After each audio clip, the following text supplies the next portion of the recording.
Memchas Amud Aleph, about 10 lines from the top.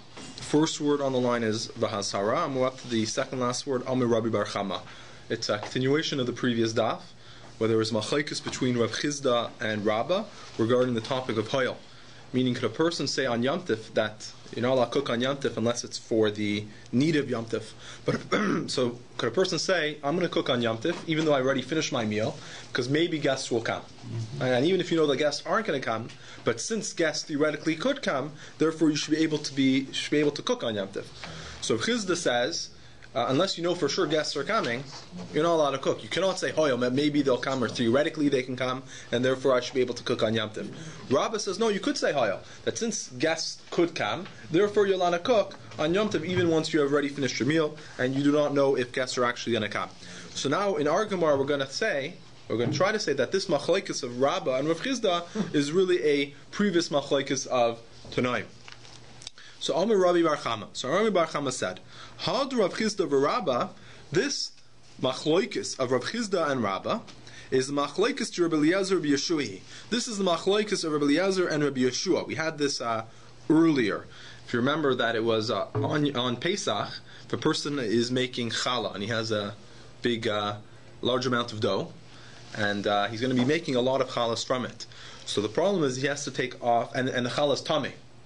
So the problem is he has to take off challah, but what is he going to do with that dough? If he's going to bake it and give it to the kohen, he can't do that, because since the kohen can eat that tamei challah, you're not allowed to bake it on Yom Tif if you can't eat it. To take the dough and burn it, you're not allowed to burn because it's tamei. You're not allowed to burn on Yom Tif because again it's on the tzarich Yom Tif.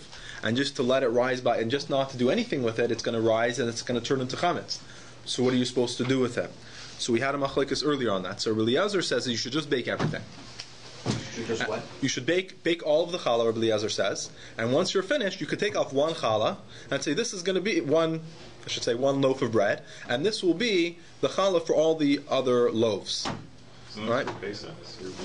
So it would actually be matzah, right? It would actually be matzah because it's Pesach, and the rationale for this is that he should be able to be. The rationale that he'd be able to bake all the challahs is he could say.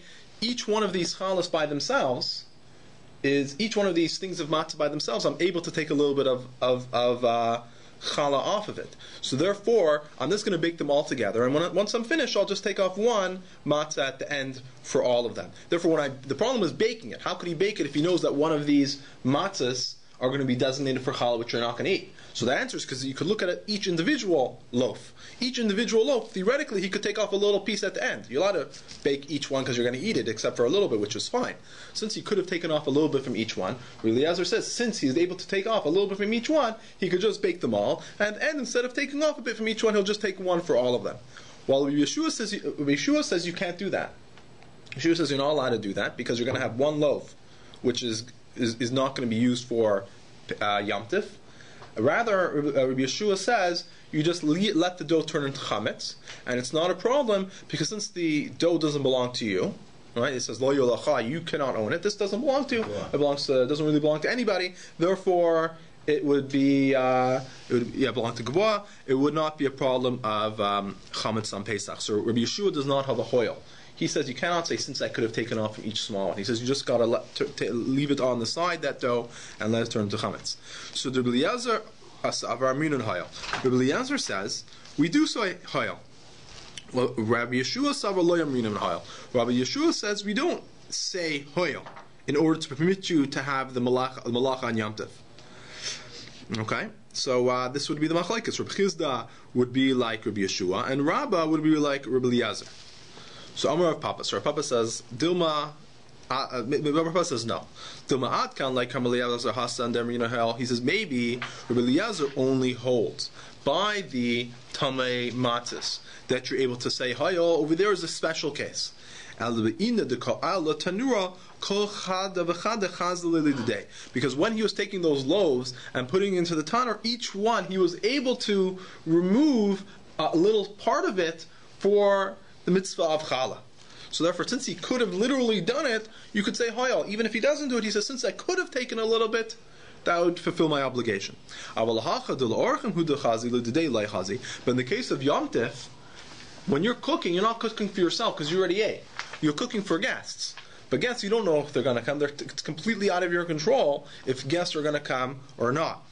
So ema hachinami deloy amrin and hoil. So maybe by the guests on Yom Tif you would not say hoil because you do not know at that point when you're cooking if guests are going to be coming or not. You don't have the power at that moment to guarantee that guests will be there. So maybe Rabbi Eliezer would hold by Yom Tif that you wouldn't say hoil like Rav Chizda.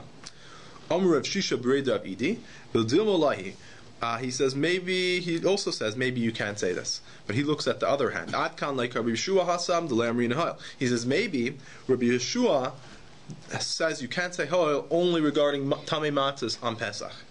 Because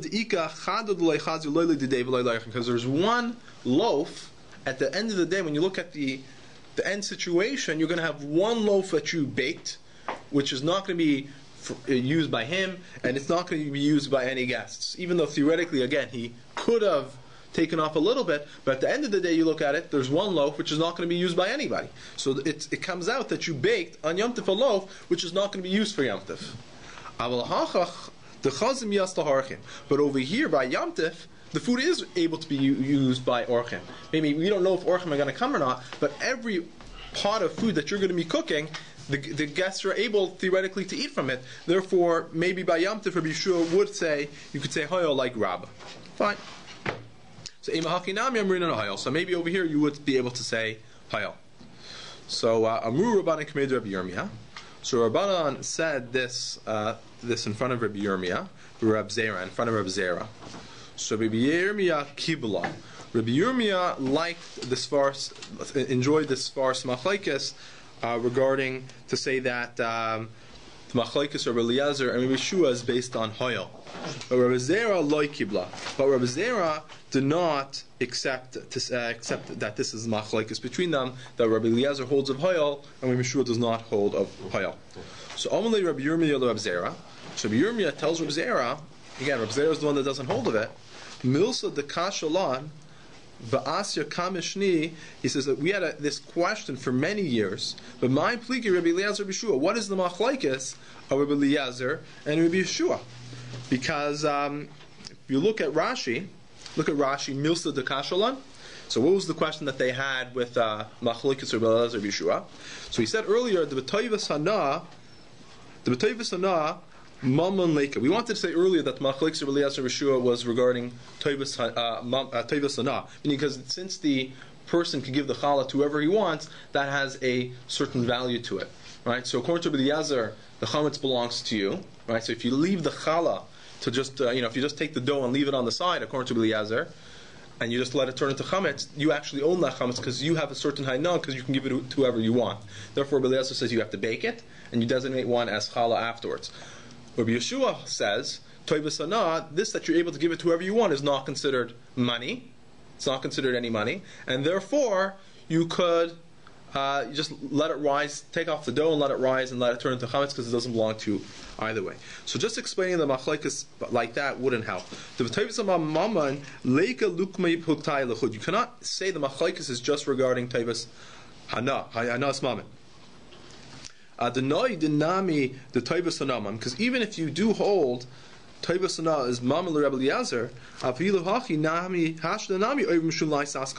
just going to say it's because of Taivas Hana, according to Rabbi Eliezer, you're going to be over on a different Isser, which is you're not allowed to do any Malach on Yom Tov. Meaning is if you just say the reason why Eliezer bakes it is because if you let it rise, it's going to turn to Chametz, so you're going to be over on another Isser, because Rabbi Eliezer is going to let it bake it, and you're going to be over on the Isser of Lo Yisasa Kamalacha. So therefore, you could say Mutav Lav by Yerami Alav. Maybe it's better, according to Rabbi Eliezer, just leave the dough on the side, let it turn into chametz, and you're not doing any action with your hands. So just do nothing, let it turn into chametz. Instead of actually going to bake it, and you be over on the isser of doing malacha on Yom Tiv. So therefore, we wanted to say that according to Rabbi Eliezer, it's really two parts. Rabbi Eliezer says he can't let it rise by itself as dough, because then you'd be over on the Isra of Chametz, because he holds a Taivas Hana Mammon. And on the other hand, we have to come into the idea of Hayal, because if you just bake it, you're going to be over on the Isra of baking on Yom Tov. Therefore, Rabbi Eliezer says it's okay to bake it on Yom Tov, since you could have taken off a little piece from each loaf of matzah. And therefore, even if you just take off one at the end, that's not a problem. So therefore, that was the problem that they had. They never understood Rabbi Eliezer's opinion. How could he just bake it on Yom Tov? So according to this, it's understood because he could. He holds of Hoyel and he holds of Taivas Ana Mammon. So let's go weiter.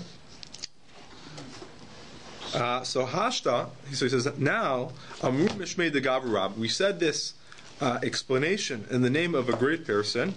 V'loi nikavle, and we're not gonna accept that this is the sparse machlekes. So Amar Lei, so Rabbi Zera replies to Rabbi Yirmiyah, Heicha Kavla. How can I accept it? The Tanina, we learned in a brisa that Amar Rabbi Yeshua, L'dvracha, according to your words, Hari Oivim Mishum Leisamas Kamalacha. Rabbi Yeshua tells Rabbi Eliezer, according to your pshat, that you're going to just bake all the chalas, you're going to be over on the isser of doing a malacha on Yom Tov. B'shasikle. And Rabbi Eliezer didn't answer back, oh, I'm not going to be over on the isser of doing malacha on Yom Tov because I say Hoyel. So v'im isa leimelei, and if he holds of the idea of Hoyel, he should say Taimi didei mishum Hoyel. My reasoning is because of Hoyel. So Amar Lei. So Rabbi Yirmiyah replies to Rabbi Zera, v'letamech, according to your reasoning, meaning is that if he held of Hoyel, he should have answered that in the brisa. How the Tanina bebrisa? This that we learned in another brisa, or probably actually the same. This that we learned actually in the same brisa. Amalei Rabbi Eliezer. Rabbi Eliezer tells back to Rabbi Yeshua. He also has a rebuttal to Rabbi Yeshua. According to your words, if you're just going to let the dough rise by itself, you're going to be over by your Rabbi Matzeh. The Shasakle, and Yeshua doesn't answer. So Hachinami, the Loya Hadalei, here also he doesn't answer back. But the question is, why not? Why doesn't Rabbi Yeshua just say, I'm not going to be over on by Rabbi Matzeh because I hold Toiva Sana is not considered money, and since it's not considered money, the dough doesn't belong to the individual. So also here he doesn't answer, and the reasoning is because he answers in the Mishnah. The Mishnah it gave the pshat, the Tanan loy zehu chametz shemzar alav masham ba'yirav imatz, because the Mishnah says clearly that this is not. Yeshua answers that this is not the chametz that we have in Isser of ba'yirav ba'yimatzeh. Again, because he doesn't own it, because challah doesn't belong to him, and there's no taivas anah. So he doesn't answer in the brisa, but there is an answer in the Mishnah. All right, so we could say the same thing. He's quiet, Rabbi Yeshua, in the Mishnah, in the brisa, but he answers in the Mishnah. So Hachinami shasak labamasin. So similarly, Rabbi Eliezer was quiet in the brisa and in the Mishnah,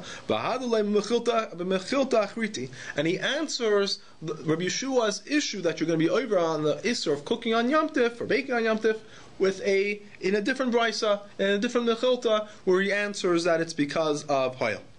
Fine. In Tanya, we learned in the brisa, Rabbi Yomer halacha Rabbi Eliezer. Rabbi holds the halachas like Rabbi Eliezer that you bake all the chalas and then you take off one challah at the end, you designate it as challah. Rabbi Yitzchak Amar halacha Ben Mefseira. Rabbi Yitzchak holds that this is the halacha of like Ben Mefseira, who is the third opinion in that Mishnah, who says that you're supposed to take the dough and you put it into the cold water, and if you leave it into cold water until after Yom Tif, it will not actually rise. And then after Yom Tif, you bake it and burn it. You probably would just burn it actually. Okay, so that's the first part of the Gemara. Now we're going to get to the second part. So the next piece of the Gemara is going to be discussing how much dough should you be kneading and baking at one time in order not to be over on the issur of letting it turn into chametz. Like how much dough could you knead and bake, and we won't have the chashash that maybe it's going to turn into chametz. So kama shir isa. How much is the shear of dough? To knead it on Pesach, that you should be able to guard it and make sure it does not turn into chametz. So Bishmol b'noy Rabbi Yochanan ben Bruka Amar. So Bishmol says, Bechitin kavin, when you're kneading wheat, then it's 2 kav. B'sayrim shloishes kavim, while if it's barley, it's 3. Meaning is that barley takes a less amount of time for it to turn into chametz. Therefore, you could do it takes a longer period of time for it to turn into chametz, and therefore you can need more at one time. Rav Nassim says it's the exact opposite. That the chitim, it takes a longer amount of time for it to turn into chametz, therefore it's 3. While barley, which turns into chametz faster, is 2. So it's a malchoikis, which one's faster, which one's slower. So the Gemara asks, Vatanya, Rabbi Yishmael, Benoish Rabbi Yechim and Bruka Amar Bechitin, Shloishes Kavim, Ubesayrim Arba Kavim. We have another teaching the name of Rabbi Yishmael, that it's different than what he said earlier. In this version of Rabbi Yishmael, he says Chitim is 3 kav and Sa'irim is 4. So it's a stira in the opinion of Rabbi Yishmael. So my answer is Loi Kasha, this is not a shaila. Ha b'chsisa ha b'milyasa. That when we say that it's slower, meaning is it's 3 for the wheat and 4 for the Sa'irim, that's with cheaper quality grain, which takes longer for it to start rising. But with the higher quality grain, then it's 2 for the wheat and 3 for the barley. And Amar Rav Papa, Shma Mina, green chiti chesichsa mechiti milyasa tvei midagrin sar chesichsa mesar milyasa. We learn from here that wheat devaluates more, like bad wheat from good wheat devaluates more from good barley and bad barley, because we see the change of how much the changes from the percentage-wise of the wheat goes from 2 to 3. So it's a third change. While by barley, the quality is from a third to a fourth. So it's a smaller change in the quality, percentage-wise at least. The lahasam tilsa v'halka riva, because over there it's 3, and over there it's 3, and over here it's 4. It's once it's a third, meaning is by the wheat the change is a third of the quality gets worse, while by barley, the change is a quarter. Right, so it's 3 to 4. So that's the change in the quality. Okay. Amar Rav, kava mlugna lepischa. Rav says you're a kav of the place of lugna. You're allowed to, lugna is a name of a place. You're allowed to knead 1 kav on Pesach. You should only do 1 kav because you do not want this flour to turn into chametz. B'chein l'chala, similarly, when you're kneading for challah, once you have 1 kav of this flour from the place of lugna, that 1 kav will be enough to obligate this dough to do a precious challah from it.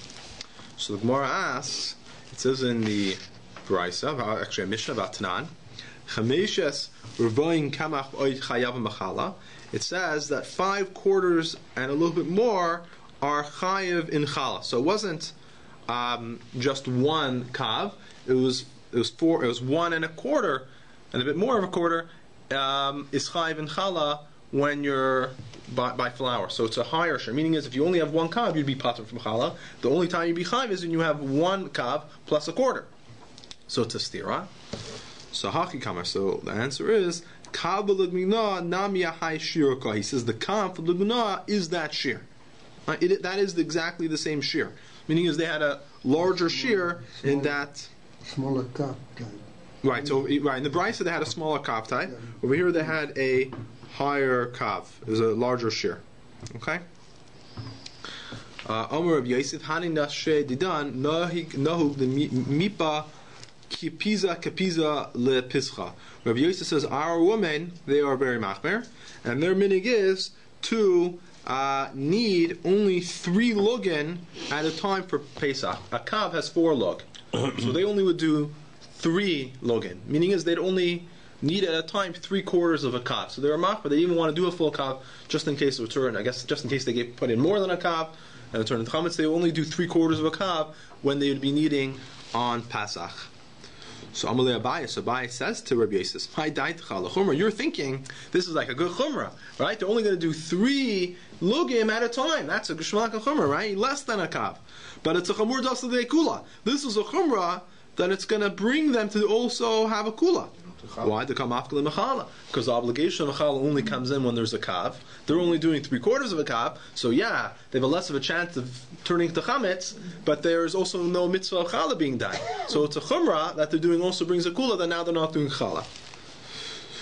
So Amar Lei, the Avdan Rabbi Eliezer, they do like Rabbi Eliezer. The Tanan, as we learned in the Mishnah, Rabbi Eliezer Omer HaRoide V'Neisin L'Tzal, that they could take it off the walls of the oven and they put it into the basket, and Asal Masar L'Chala, when they put all the loaves of bread, or over here matzah, into the basket combines them all, they all become one obligation for challah. And as we said earlier, Rabbi Eliezer holds you could just take off one for everything. So put them all in a basket. Now they're all together. It's all like one big loaf in a sense. And then you just take off one for all of them, and you still will be able to fulfill the mitzvah of challah. Amar Rav Yehuda, Amar Shmuel, Allah Rabbi Eliezer, and Rav Yehuda says in the name of Shmuel, Allah Rabbi Eliezer, you're allowed to do this. So Amar Lei, Itma La, Amar Yeshua ben Levi, we learned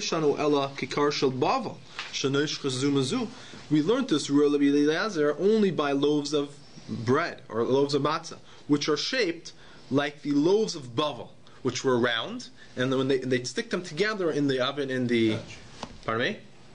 They would touch each other, and they would, when you'd pull it off, they kind of rip a little bit. They're like biting each other. They'd rip, kind of. If you ever get the the Montreal ones, yeah, the middle one, exactly, yeah, like those ones. They come in like a little tray, and they have a bunch of balls inside of it, right? Like 12 balls inside of it of dough, and then you bake and you can rip off the balls. They kind of like rip off a little bit of the dough from the other ones. So it's kind of like that. So therefore, they're considered literally like one because they're really attached. But if they're long and they're separate from each other, then even if they're in the same basket, they would not be considered one. That's what Yeshua ben Levi taught. So ha'itma la'amar chanina afilu ka'achin. Right. So he says also that the ka'achin are good, even if it's just the long ones. Okay.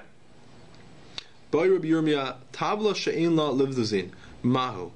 Let's say you have the tavla is like the shovel that you're taking it out of the oven with. So let's say this tavla doesn't have the walls to it, right? It doesn't have the rims that are going around the shovel.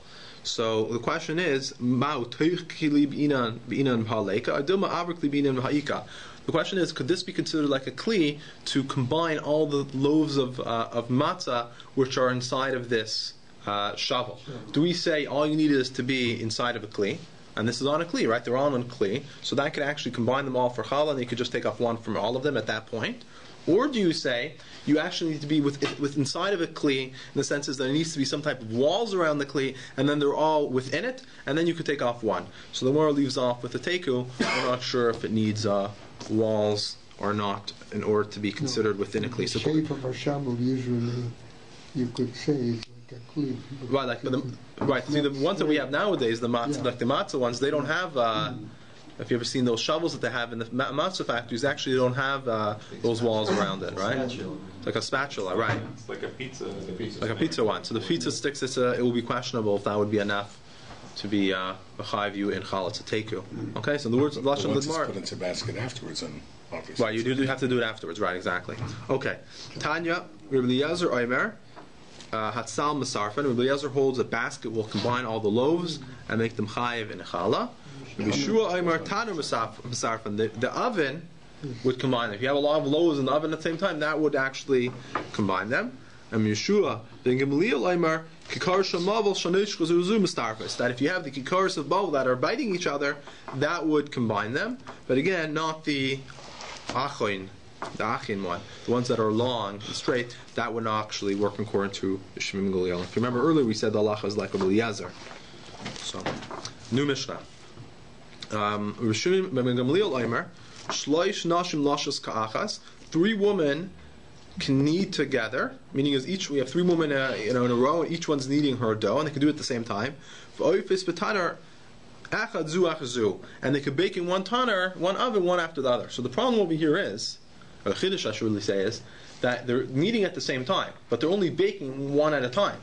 So you're going to have the 2 other women that are just waiting there for the first woman to finish, and when the first one finishes, the second one uses it, and the third one's waiting. Only when the first 2 are finished using the oven, the third lady is able to put her dough inside of the oven. So of course there's a chashash that while the third lady is waiting for the oven to be finished, maybe that dough will turn into chametz. So Gamaliel says all 3 women can knead together and they can bake, even though they're going to be using the oven one after the other. But Chaim disagree, and they say they say 3 women can work at the dough at the same time. Meaning is, while one's kneading, the other one's shaping, and when one's shaping, the third one's baking. So they could be working at the same time, but they have to be at different steps of the process. Meaning achas lash, and one could be kneading. The achas erachas, and one is shaping the dough. The achas oifa, at the same time, one could be baking. So even though maybe it could be a little bit of a wait time, while they're waiting for maybe one to finish baking and the other one might have finished shaping it already, but over there the wait time is much, much less, and that would be okay according to the Chachamim. Rabbi Akiva Omer, Loi Kol Anashim. Rabbi Akiva says not all women are the same. Some are very slow, some are very fast. Like Rabbi Akiva's issue is basically with Rabbi Gamaliel, how could you have like a blanket statement? 3 women could bake at the same time. Like not all women are the same. Like maybe if you had like 3 women that are quick and they're very efficient, that would make sense. But not all women are the same. Some are very slow at baking, some are fast. Well, Loi Kol Eitzim, and not all wood is the same. Some wood is very dry and burns fast and hot. Some is more wet and it's not going to be as hot. Not all ovens are the same. Some are hot or some are not. So Ze'aklal Tapich Tiltosh B'tzayne says the rule is basically if the woman starts seeing that the dough is starting to rise, she should take her hand, put it into cold water, and start shaping the dough. Because while she's working at the dough with cold water, that will cool down the dough and it will stop the fermentation process. Okay, so Rabbi Akiva is agreeing with Rabbi Gamaliel. He's just saying is if you got to use this process of cooling it with the cold water while she's shaping it. Right. Tana Rabbana. Lasha. So he's just over here just going to explaining what exactly that process is of the Chachamim. The Chachamim said that they're all working at the same time on the dough, so it's kind of saying how each one is working at a different step. So it kind of spells it out for us. Tana Rabbana. Lisha himikatafafes. It says that when the one is kneading, when she finishes kneading and begins to shape it, then if bechaberto lasha tachteha, then her friend, meaning the second lady, will start to knead her dough. So the first lady kneads. When she finishes and starts to shape, then the second lady starts to knead. Mikatafes hi oifa. So when the first lady who was shaping it finishes it, she begins to bake it. While lady number 2 starts to shape her challah, tachta in her place. V'ashlishis lasha, and the third lady will begin to knead. Oifa, hi lasha. When the first lady finishes baking, then she begins again. The process continues. She begins to knead again. This is all in 18 minutes. It's all in 18 minutes. But right. It's just assuming that each one of the processes are the same amount of time.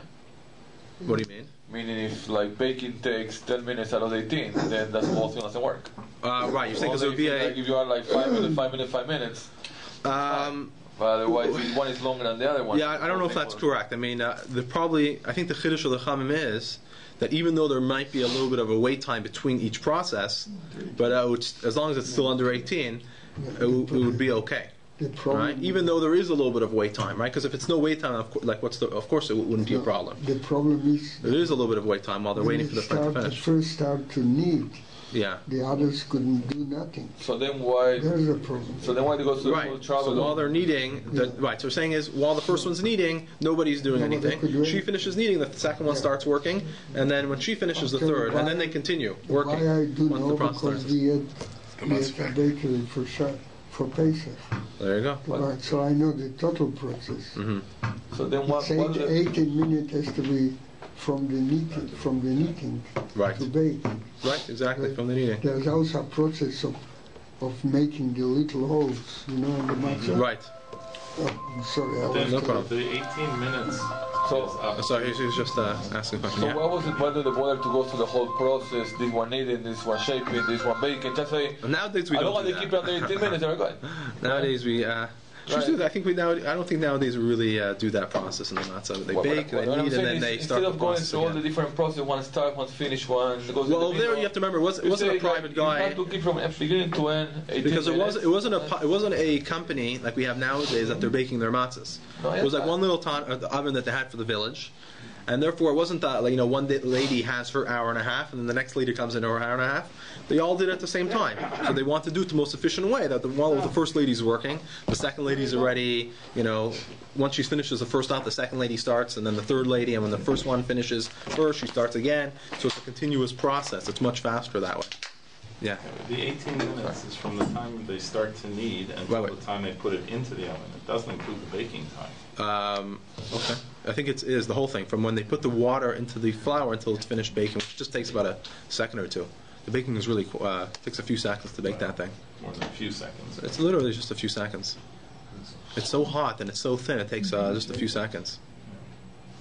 It's just 3 or 4 seconds, maybe 5 to 10 seconds. So it's like it's within seconds that it's the baking process is finished. Okay, so what happened is the third lady finishes baking, then she begins the process again. She kneads. The second lady bakes at that time. While the third lady, while the third lady is at that now shaping it, and it continues going this process. And the rule is, as long as you're working on the dough, you're working and you're either kneading it or you're baking it, while you're working, it actually doesn't turn into chametz. It's when you let the dough sit, that's when it starts turning into chametz. Rabbi Kiva says not all women are the same. Tanya Rabbi Kiva tells Rabbi Gamliel, Danti l'fnei Rabbi Gamliel, I question Rabbi Gamliel. He says, Rabbi, teach us. When you say that 3 women could bake at the same time, is it knead at the same time? Are they when they're very fast, or even women that don't go so fast? Be'etzim lachim or be'etzim yiveshim? Were you referring to wet wood or dry wood? Was it a hot oven or a cold oven?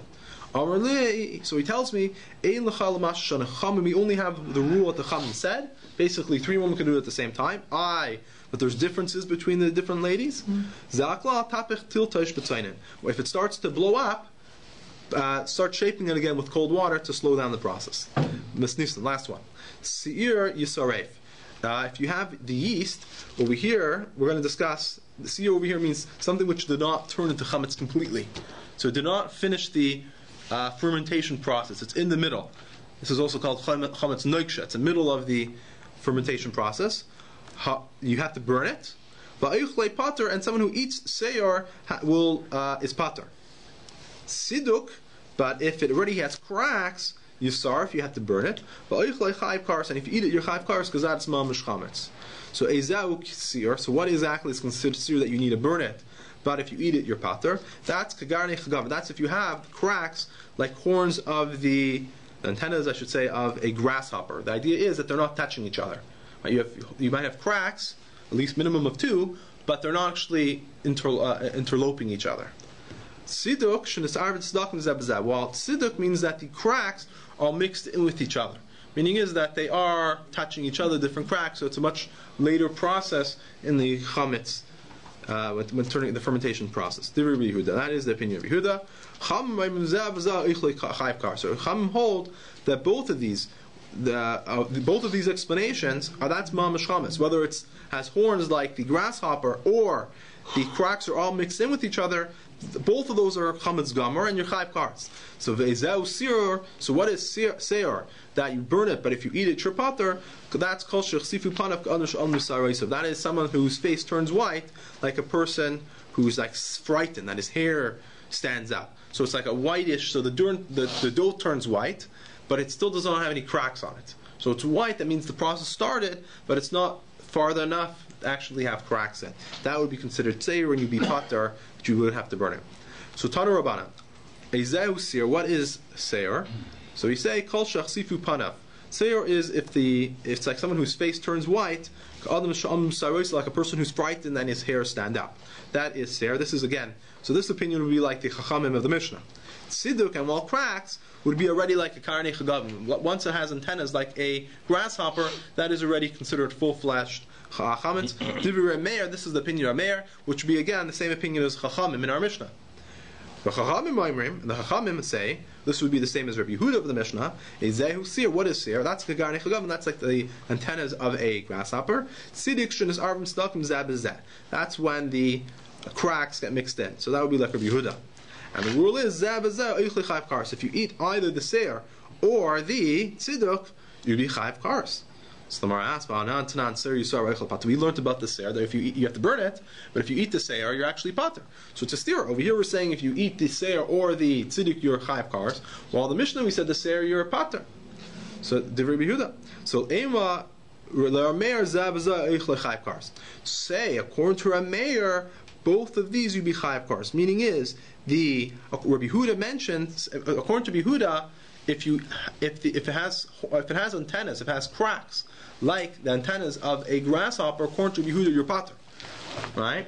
So the Mishnah says at the end, according to Rameir, both of those, according to both of the types of chametz of Rabbi Yehuda, both meaning is whether it has just the horns of a grasshopper or if it has cracks all over the place. According to Rabbi Meir, you'd get cars for both of those.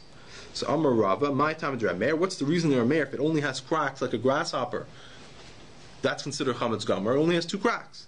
So yeah, his explanation is called tzaddik b'tzedek l'mayla she'en lekametz tzedek l'mata, because he holds you don't have any crack above unless there's many cracks below. So this that you have 2 cracks on the top, that means there's plenty of cracks already below, and the chametz and he already has turned into chametz on the bottom of the or in the middle of the dough.